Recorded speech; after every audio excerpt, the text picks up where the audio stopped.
미국 FDA가 어제 화이자에 이어 오늘은 머크사의 알약도 사용을 승인했습니다. 다만 부작용 우려가 있어서 임신한 여성과 18세 이하 환자는 사용이 금지됐습니다.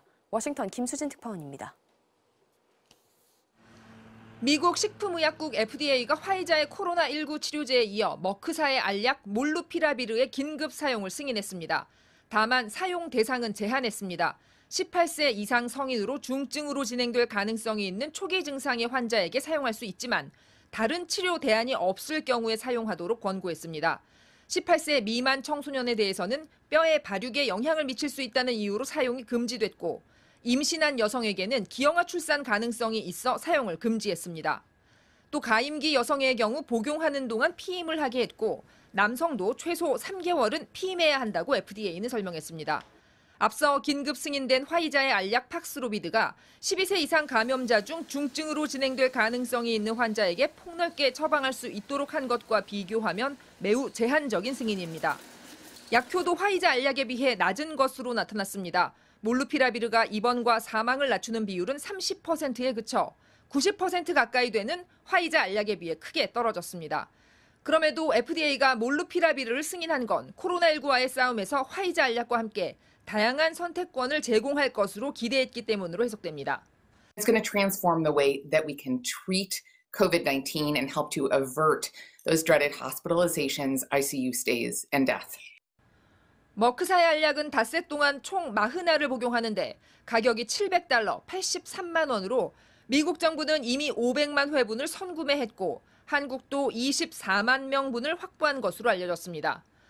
머크사의 알약은 내년에 효능이 더 나은 화이자 알약이 충분히 생산돼 공급되면 제한적인 역할에 머물게 될 것으로 전망됩니다. 워싱턴에서 MBC 뉴스 김수진입니다. 우리 정부는 화이자에 먹는 치료제 7만 명분에 대한 구매 계약을 마치고 추가 구매를 협의하고 있습니다. 식약처가 긴급 사용 승인 검토에 착수했고 다음 주쯤이면 승인 여부가 나올 걸로 예상됩니다. 손영 기자입니다. 우리 정부가 선구매로 확보한 먹는 치료제는 40만 4천 명분. 이 가운데 화이자사의 팍스로비드는 7만 명분에 대해 구매 약관 체결까지 마쳤고 추가 구매 물량을 제약사와 협의하고 있습니다. 식품의약품안전처도 팍스로비드에 대한 긴급 사용 승인 검토에 들어갔습니다. 식약처는 팍스로비드가 안전성과 효과성을 충분히 확보했는지 면밀히 검토하고 있다며 승인 시기는 화이자사의 자료에 따라 달라질 수 있지만 신속히 결정할 것이라고 밝혔습니다.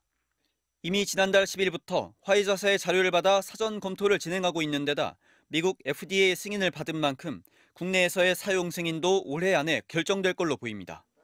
긴급 사용이 결정되면 재택 환자의 치료에 활용하고 고위험군의 경증, 중등증 환자 치료 병원에서는 항체 치료제를 사용할 예정입니다. 투약이 필요하다는 진단을 받은 확진자에 한해 정부가 무상으로 지급할 것으로 알려졌습니다. 도입 시기도 당초 예정된 2월보다 앞당겨질 걸로 보입니다. 정부는 관련 발표를 연기하면서 추가 구매 물량이 다음 주 더 늘어날 수 있고 도입 일정도 앞당겨질 수 있다고 설명했습니다. 복제약은 우리나라에선 허용되지 않을 가능성이 높은 만큼 초기 물량 확보가 관건입니다. 도입 물량이 제한적이기 때문에 연령이 높다거나 기저질환이 있는 사람들 중에서 접종하지 못한 사람들에게 투약을 한다면 의학적으로는 가장 좋은 효과를 볼 수 있을 겁니다. 전문가들은 먹는 치료제가 획기적이지만 감염 위험 자체를 낮춰주지는 않는 만큼 미접종자들의 경우 여전히 백신 접종이 필요하다고 강조했습니다. MBC 뉴스 손영입니다. 오늘 코로나19 신규 확진자는 어제보다 늘어 다시 7천 명대로 예상됩니다. 정부가 중환자 210명에게 일반 병실로 옮기라는 명령을 내렸지만 현장에선 혼선이 나타나고 있습니다. 김건희 기자입니다. 어젯밤 9시까지 집계된 전국의 코로나19 신규 확진자는 전날 같은 시간보다 390명 늘어난 5,698명입니다. 이에 따라 오늘 0시 기준으로 발표될 신규 환자 수는 이틀 만에 다시 7,000명대를 기록할 전망입니다. 최근 일주일간 발생한 하루 평균 신규 확진자는 6,552명입니다. 전국의 병상 가동률은 79.1%로 일주일 전보다 2.3%포인트 낮아졌지만 여전히 포화 상태에 가깝습니다. 이렇다 보니 코로나 중환자를 새로 받아 치료하려면 상태가 다소 나아진 기존 환자들이 병상을 비워줘야 하는 상황이 이어지고 있습니다. 이 때문에 정부는 의료기관 42곳의 중환자들 가운데 증상이 나타난 지 20일이 넘은 210명에게 전원 또는 전실 명령을 내렸습니다. 20일이 지나면 감염 가능성이 떨어지기 때문에 일반 병실로 옮겨도 된다는 설명입니다. 전원 명령을 받은 환자 210명 중 89명은 일반 병실로 갔지만 약 63명의 중환자들은 당장 옮길 병실도 없고 상태도 위독하다며 그대로 머무르겠다는 입장입니다. 나머지 절반 정도가 이제 인공호흡 치료 같은 중환자 치료가 이제 필요한 분들이다 보니까 전실할 곳을 찾는 것도 지금 어려운 상황입니다. 의료진들은 전원 대상과 시기를 정부와 잘 협의해서 결정해야 혼선도 줄이고 병실 확보도 쉬워질 수 있다고 조언합니다. 정부 역시 전원 명령은 치료 중단이 아니라 격리 해제의 개념이라며 병원마다 환자 상태에 따라 전원 연기를 요청하면 협의할 수 있다고 밝혔습니다. MBC 뉴스 김건희입니다.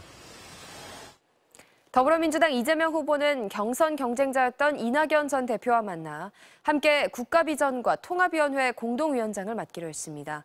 이 후보는 탈당 인사들의 복당과 열린민주당과의 합당 추진도 선언했습니다. 조명아 기자입니다. 이재명 후보와 이낙연 전 대표가 선대위 출범 직후 51일 만에 다시 만났습니다. 얼마나 했어요? 아닙니다. 대표님 배려해 주신 덕에 열심히 하고 있습니다. 잘 보고 있어요? 네. 너무 이제 산이 많아서 대표님이 많이 좀 뽑아주십시오. 이 후보와 이 전 대표는 선대위의 국가비전과 통합위원회를 신설해 공동위원장을 맡기로 했습니다. 코로나 극복과 복지국가 구현, 한반도 평화, 국민 대통합 등 차기 정부 의제를 발굴하는 데 이 전 대표가 전면에 나서기로 한 겁니다. 차기 민주정부를 위해서 최선을 다하실 것으로 생각되고 제가 부족한 점이 많은데 우리 대표님께서 많이 채워주실 걸로 생각이 됩니다. 또 폐쇄 중인 당원 게시판을 다시 열고 경선 과정에서 징계받은 당원 문제를 해소하는 방향에도 공감했습니다. 이 전 대표는 통일을 지향하기엔 늦었다 같은 과거 이 후보의 발언을 언급하며 민주당다움을 지켜달라고 조언한 것으로 전해졌습니다. 자긍심을 갖고 민주당을 지지한 분들에게 상처를 줘선 안 된다고 당부한 건데 이 후보도 동의하면서 균형을 잡고 가는 게 쉽지 않다고 답한 것으로 알려졌습니다. 때로는 후보나 당과 결이 조금 다른 얘기도 할 수 있을 것입니다. 그에 대해서 후보께서도 수용하겠다 의사를 밝혔습니다. 이 후보 측은 열린민주당과 연내 합당을 추진하고 탈당 인사들도 내년 초 일괄 복당시킬 방침이라고 밝혔습니다. 범여권 지지층의 결속과 동시에 중도층을 향해서도 내분 양상인 국민의힘과 대비되는 모습을 보여주려는 뜻으로 보입니다. MBC 뉴스 조명아입니다. 호남을 방문한 국민의힘 윤석열 후보는 정권 교체를 위해 어쩔 수 없이 국민의힘을 선택했다고 밝혔습니다.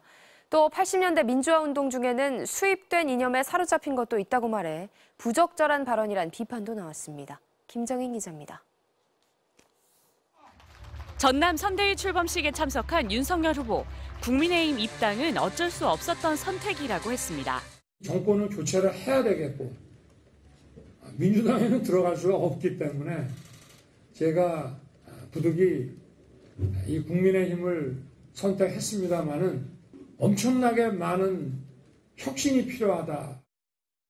민주당 정권 핵심 인사들을 비판하기 위해 80년대 민주화 운동도 자유민주주의와 수입한 이념으로 갈랐습니다. 자유민주주의 정신에 따라서 하는 민주화 운동이 아니고 어디 외국에서 수입해온 그런 이념에 사로잡혀서 민주화 운동을 한 분들과 같은 길을 걸은 것이죠. 낡은 이념에 사로잡힌 소수가 현재 국정을 운영하고 있다고 주장하며 당시 수입 이념으로 남미의 종속 이론과 북한의 주체 사상을 거론했습니다. 이에 대해 민주당과 정의당은 5.18 성지 호남에서 색깔론을 자행했다. 수많은 시민들의 희생이 담긴 민주화 운동을 폄훼했다며 사과를 요구했습니다. 앞서 윤 후보는 광주 AI 데이터 센터를 찾아 4차 산업혁명의 거점 도시가 돼야 한다며 지역 현안 공약들을 제시하기도 했습니다. 윤 후보는 1박 2일 호남 방문과 함께 부동산 세제 개편 공약을 발표하는 정책 행보도 병행했습니다. 다주택자 양도세 중과를 향후 2년간 아예 적용하지 않고 내년 주택 공시가격도 작년 수준으로 되돌리겠다고 했습니다. 종부세와 재산세를 통합하되 그전부터 일정 소득 이하 1주택 장기 보유자는 종부세를 집을 팔 때 내도 되게끔 허용하겠다고도 했습니다. MBC 뉴스 김정인입니다.